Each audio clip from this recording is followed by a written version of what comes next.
Informasi gitu ya? Informasi Eh, tentang Caimin mau jadi yang tersangka. disampaikan oleh beberapa elit parpol seperti itu, Pak Menko.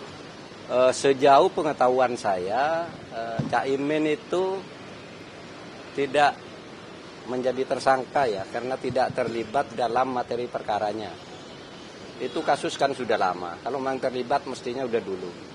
Sepengetahuan saya dan hasil nguping saya juga ke KPK, teman-teman, itu ya Caimin selama ini hanya menjadi saksi. Dan menurut logika saya, kayaknya sih tidak mungkin jadi tersangka. Itu satu. Tetapi itu KPK ya punya urusan sendiri, saya tidak boleh ikut campur juga. Karena apa? KPK itu adalah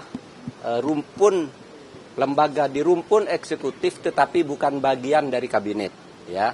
KPK itu bukan lembaga legislatif, bukan lembaga yudikatif, tapi dia ada di rumpun eksekutif. Cuma bukan bagian dari kabinet. Dia seperti Komnas HAM, LPSK, dan lain-lain. Yang itu bukan bagian dari kabinet, Bawaslu dan KPU dan sebagainya. Jadi saya tidak tahu ke sana, tapi saya kok tidak yakin ya. Hampir bagi saya logika hukum saya tidak paham kalau Caimin sampai jadi tersangka gitu. Tapi kita lihat pemerintah sendiri untuk penegakan hukum itu punya dua institusi, yaitu Kejaksaan Agung dan Kepolisian Republik Indonesia. Pemerintah sudah membuat kebijakan demi kemanfaatan hukum dan demi pemilu yang lancar dan bermartabat.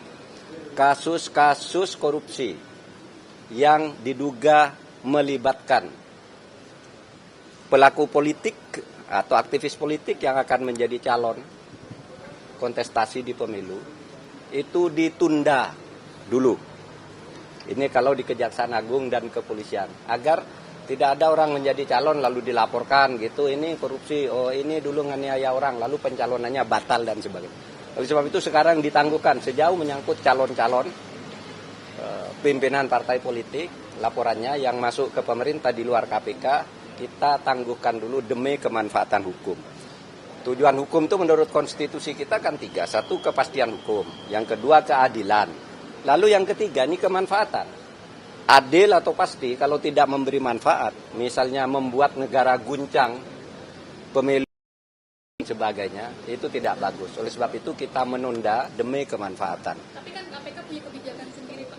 Nah itulah sebabnya karena KPK punya kebijakan sendiri, saya tidak bisa ikut campur, tidak bisa ikut menghimbau. Tapi logika hukum saya mengatakan kayaknya enggak lah kalau Caimin menjadi tersangka dalam kasus yang sekarang tersangkanya sudah ada 3 katanya. Masa lalu ada tersangka baru susulan. Mestinya kalau pimpinan tertinggi itu kan tersangka duluan kalau ini ya, dalam logika itu. Pak Mahfud tadi kan ngobrol-ngobrol, ada dengan Yang Mulia ada ngobrolin kapan perkara usia.